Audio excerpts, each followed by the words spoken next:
mulled wine. Neil Hawker, welcome to Australian Musician. Thank you, Greg. I'm just wondering what kind of music got you through your teens? Through my teens, okay, well this is my dirty little secret. Like any kid of the late 80s and the early 90s, very, very heavy metal. But I think the thing that I got from that was there were some great players in that era too. And then after a few years of listening to heavy metal, of course it morphs into blues because there's guitars and all of that as well. So ended up bridging the gap between heavy metal via Gary Moore and Stevie Ray Vaughan, and then eventually I saw the light with Robin Ford and Eric Clapton and players like that. When did you first pick up the guitar? I think I was about 15 at the time. Yeah. No, I think I was younger than that. I was in year 8 at the time, but I was only really just dragging home a Yamaha C40 from school for a couple of years first before I got a real instrument. Yeah. So you've been playing around the Melbourne scene for about 15 years. Why has it taken to this point to release your debut album? Procrastination, I think, maybe. When I first moved to Melbourne, I was playing every gig I can get, which is what you should do when you move to a place like that. And then it became apparent that I wanted to do only certain things. And there was a few years there I didn't play much at all. I was just busy having a good time, going out on weekends and not being in a band, being on the other side of the stage. And then a few years ago I was playing with Andrea Marr doing the blues thing, and I thought, you know what, the blues thing is something that I really, really like to do. And up until that point as well, and in the last few years I've been playing a lot of soul, funk and sort of jazz funk gigs as well. And that all just culminated to a point where I was like, okay, I really love the blues, but in order to continue to play it, I want to play my own repertoire as well. So probably about 5 years ago, I ended up starting to write, and I was so busy at the time playing for other people, I spent about 5 minutes a week on it. That's why it's taken so long as well. So I got to the point where I was like, okay, I'm going to have to dedicate myself to myself in the last year. I've got to put my money where my mouth is and actually put this record out instead of talking about it. Yeah. The album's called South by East. It's one of the tracks on the album. Yeah. Why is that the title track? It's a subtle reference and dedication to Melbourne, just being in the southeast of the country. And I think my journey to get to Melbourne after growing up in Wollongong was all via the eastern seaboard. I lived in Goulburn for a couple of years. That's for music study, and then Lismore in New South Wales for music study. So it's all been on the east coast, and ended up in the south. Pretty straightforward. Yeah. While the downtown beggars scrimping for coin for a nice cafe,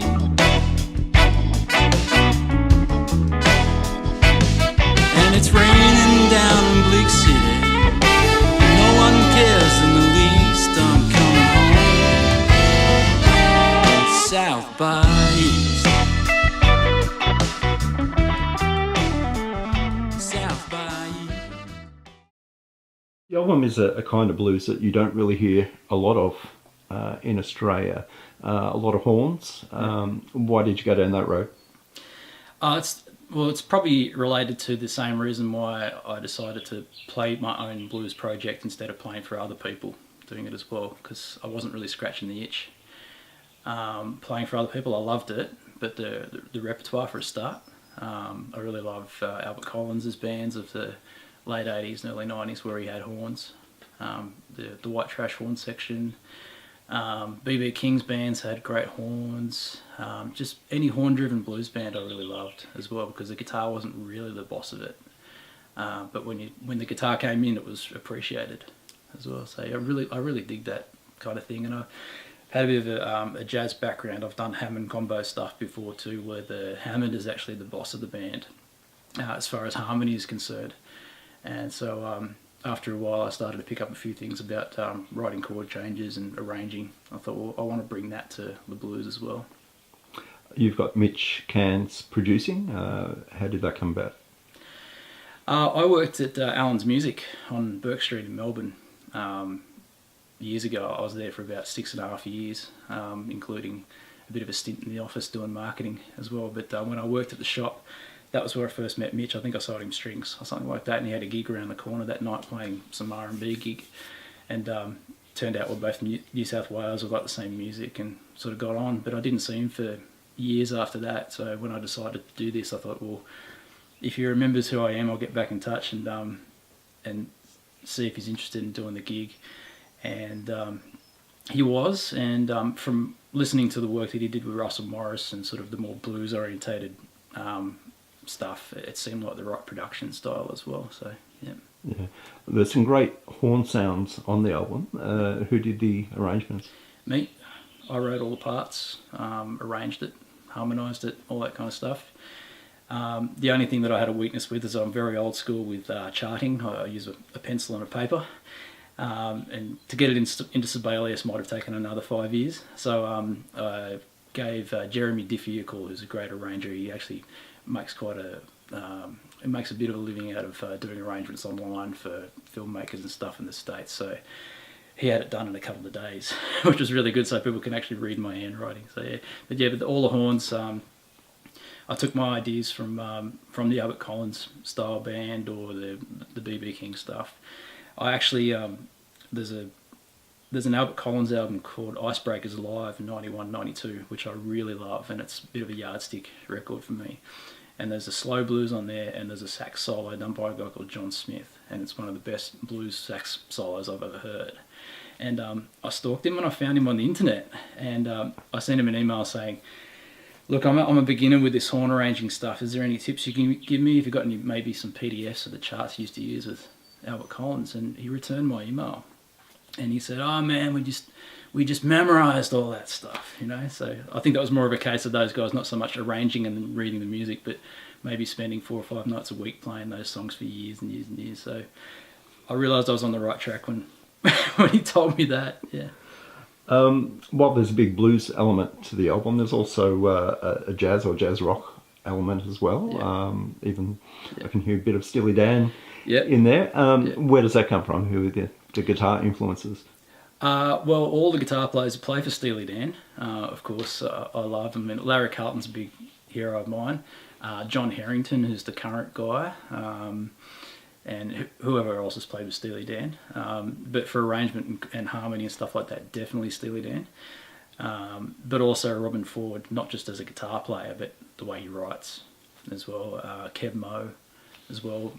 I consider a fairly down-home blues musician, but he also writes with sophistication as well. So anyone who maybe plays beyond the 1-4-5 is something that I really love. Let's talk about the guitars that you used on the album. Okay, this is a 2006 Gibson ES335. I'd always wanted a 335 since I heard Larry Carlton and BB King and all these guys, playing the semi-hollow instrument. Couldn't afford one, so in the first week I got my job at Allen's, I put an order in at Staffy's and got hold of this one. I just ordered it in and I just took a punt and it turned out really great out of the box. It's made in Memphis, nice flame top, very subtle flame. I'm not, that kind of thing. It sounds great, and I played it a lot of different types of styles as well. It's been really good for playing soul music over the last few years too. So play that one. This is another 2006. This is I bought this second hand from the Guitar Colonel about 3 months ago, and it's probably one of the best investments I've made. Always wanted a Les Paul, and what I like about them is they're just a simple slab of mahogany. It's no nonsense guitar. It's been well loved, and I found out by who afterwards. I got a call from the shop after I bought it and said, John Dowling was really glad that you bought the guitar and that it hasn't gone to someone who's going to play terrible punk music on it. And I said, well, okay, fair enough. So it's been great, and I'll probably actually be playing this one a lot more often too, because I can turn it up a bit as well. So I can give it a good bash, and it's just no nonsense, and it looks really nice. And lastly, this Stratocaster was just on a couple of tracks on the record. When I was a student up in Lismore, New South Wales, of course I was a student, so I couldn't afford to just buy a Stratocaster outright. And a local luthier there called Jim Mills suggested that I just start putting my gig money down to him, and every time I do that, he builds a bit more of the guitar. So this took about a year to get as well. So he let me borrow one of his Strats while I was doing it, which is really cool. I got it custom made. It's an order body, like many Strats are.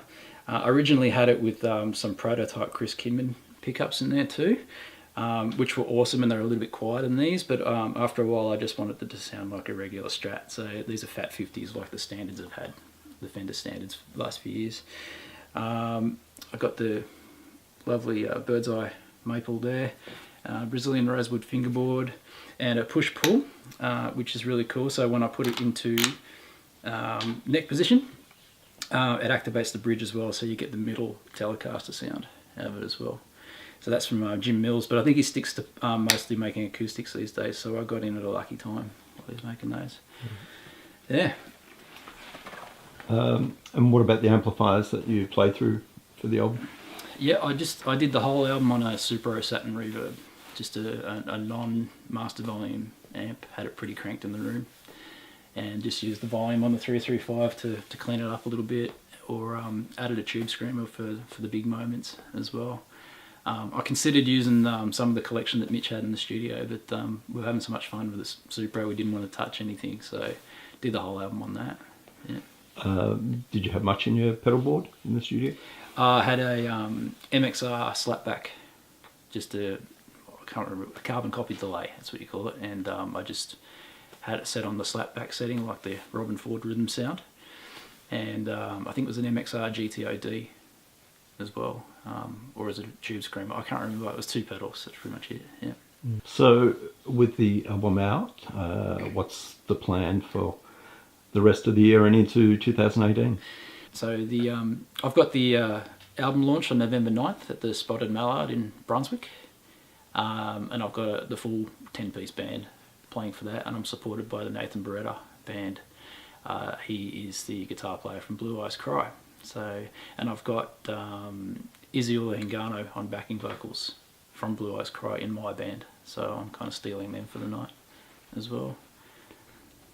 The rest of the year is just to get out there and play as much as possible. That's the main thing. Yeah, all the social media in the world can't make up for the fact that you just got to get out and play. Yeah. Neil Hooker, thanks for your time. Thanks, Greg.